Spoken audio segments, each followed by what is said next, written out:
Do you believe that someone could kill people and then sell their flesh at the market, fry their fat, salt their meat? It sounds like a story from a horror novel, but it's true. That man was Karl Denke, a kindly old man whom the residents of Münsterberg trusted and adored. Imagine a small, peaceful town where everyone knows each other, shares joys and sorrows, and places complete trust in their neighbors.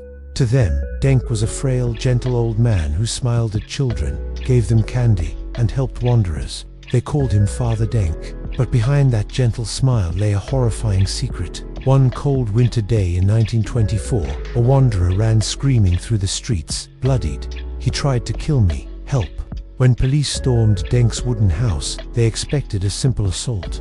What awaited them was far worse. Barrels filled with human bones, glass jars containing salted flesh, bottles of rendered fat, every detail meticulously recorded in Denke's notebook. And the question that will keep you glued to the screen: how could a seemingly ordinary, kindly old man conceal such horrific crimes right under the community's eyes? How could he turn ordinary family meals into dinners made from human flesh without anyone knowing? Brace yourself. You are about to enter a dark world where kindness masks monstrosity, and ordinary appearances hide unspeakable horrors never revealed before. Part 1. Setting Münsterberg, Silesia, 1924. To understand how a man like Karl Denke could exist and conceal his crimes for so many years, we must step back into Germany's history.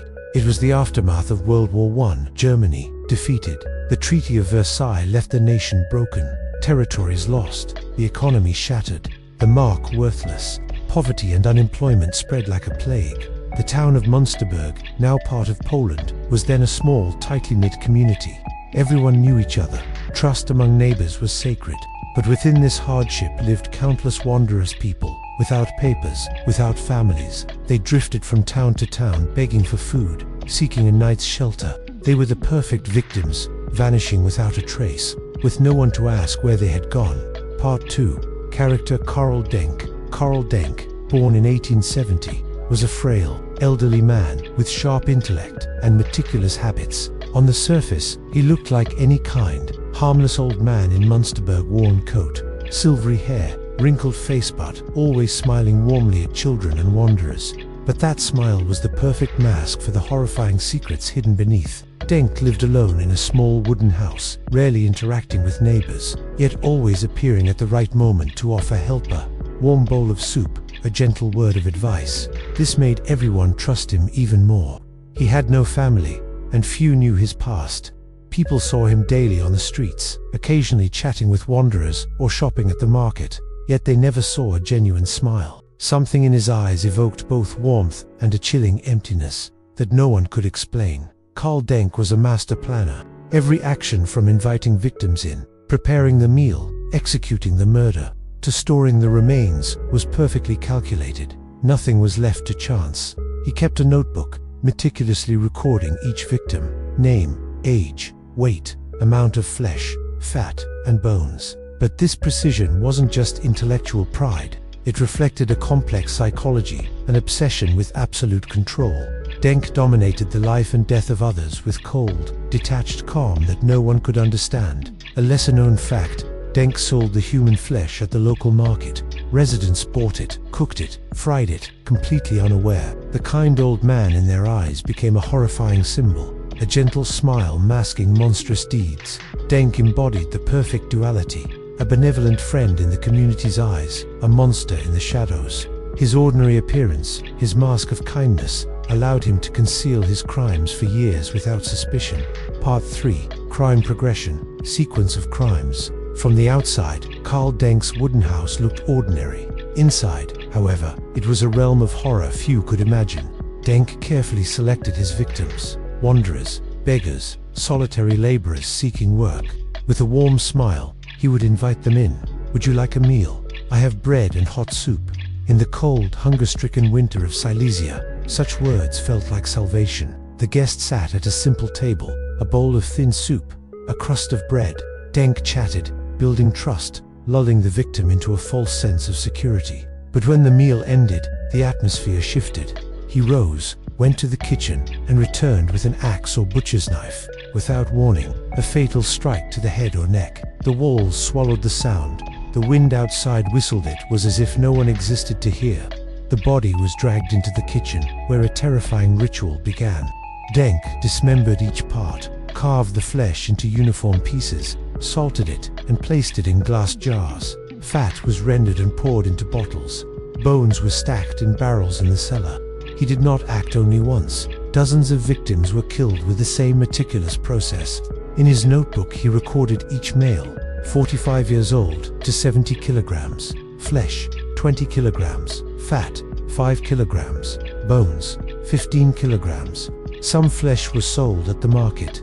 Residents cooked it, fried it, never suspecting its origin. Praise for the taste masked the horror beneath. Even more horrifying, Denke planned every step to avoid discovery. All traces were hidden, tools stored securely, odors masked with spices, fat, and smoke. He calculated every detail, like a professional butcher. Some victims, before their deaths, spent hours talking to him, sharing personal stories, believing him to be kind. That feigned kindness made his crimes both insidious and prolonged, and no one knew except Denke. He lived in the shadows, controlling life and death, turning his kitchen into a laboratory of terror. Part 4. Secrets uncovered. On December 21, 1924, Münsterberg was blanketed in snow, Christmas bells ringing. Residents prepared for the holy night, unaware of the horror about to unfold. A wanderer, Vincent Olivier, ran screaming into the street, bloodied. "He tried to kill me. Help." Police were called. At first, they assumed a simple assault, but entering Denke's wooden house, they encountered a scene they would never forget. In the kitchen, a pungent odor filled the air, not ordinary food, but a mix of salt, fat, and decay. Following the scent, they opened barrels in the cellar. Camera slowly reveals heaps of white bones, skulls with deep cracks, ribs intact. An officer stepped back, trembling. "No, it can't be." On the kitchen shelves, rows of glass jars held dark red salted flesh, dozens of cloudy bottles filled with rendered fat, everything arranged neatly, like a regular grocery shop. But the origin was horrifying. They discovered a notebook, pages yellowed with age. Each page meticulously listed victims, name, age, weight, amount of flesh, fat, and bones. One officer whispered, trembling, "This isn't a diary, it's an accounting book of death." The townspeople were horrified. The kindly old man they trusted, always smiling, was a notorious killer, a cannibal. Even more horrifying, Denke didn't just kill, he prepared, packaged, and sold the flesh at the market. Residents cooked, fried, and ate it, unaware. Some may have eaten it for years, unknowingly consuming human flesh. Police collected evidence, barrels, jars, bottles of fat, the notebook, and murder tools. Barrel by barrel, the horror unfolded. Cracked skulls, jars of dark salted flesh, yellowed fat, each piece telling a story of death. The town was in shock, crying, fearful, stunned. How could a seemingly ordinary, kind man conceal such horror in plain sight? Karl Denke's case wasn't just about a serial killer. It exposed loneliness, blind trust, and the terrifying possibility that evil can hide beside you, behind the mask of normalcy. Part 5. Hidden Truths and Unsolved Mysteries. Even after Karl Denke's crimes were exposed, many mysteries remain unsolved, chilling investigators and residents alike. First, the true number of victims. In his notebook, Denke recorded meticulously, yet the figures do not match the remains found by police. He may have killed more people, with bodies hidden in secret locations, yet to be discovered. Next, Denke's motive remains unclear. Some theorists suggest he was obsessed with life and death power, deriving satisfaction from controlling others' lives. A darker theory posits that he sought the perfect ingredient for meals, treating murder and human preparation as a grotesque form of art. A lesser-known detail. Some victims spent hours talking to Denke before being killed, sharing their deepest secrets. This raises the terrifying question: did Denke not only satisfy a murderous urge, but also seek information, control, and psychological manipulation? The fear spread throughout the community. Residents avoided the old house, even after it was sealed or demolished. They wondered, who would have been next if Denke was still alive? Was there someone else who knew but stayed silent out of fear? Questions remain unanswered. How many people unknowingly ate human flesh? How many bodies did Denke hide in undiscovered places? What truly drove a seemingly kind old man to become such a monster? Most haunting is the realization that normalcy can hide horror. Denke lived among the community, beloved and trusted. Yet in the shadows, he embodied perfect evil. And we must ask ourselves, could terrifying secrets like these still exist right beside us, hidden beneath the mask of normalcy? Part 6. Conclusion and haunting impact. Karl Denke committed suicide in prison in 1924. Before anyone could ask him about his true motives or the exact number of victims, the door to his old wooden house closed. But the horrors inside continued to haunt Munsterberg for years to come. Residents recounted that they shivered when passing the house, even after it was sealed or demolished. The kindly old man they once knew became a symbol of terror, a person they trusted, yet capable of concealing unimaginable crimes. Denke's case is not merely about a murderer. It is a lesson about loneliness, blind trust, and poverty that makes people vulnerable and easily deceived. It reminds us that evil can exist right beside us, hidden behind the most ordinary appearances. The mysteries remain. How many victims were there truly? Why did he select some people and not others? Did anyone know the truth but remain silent out of hunger or fear?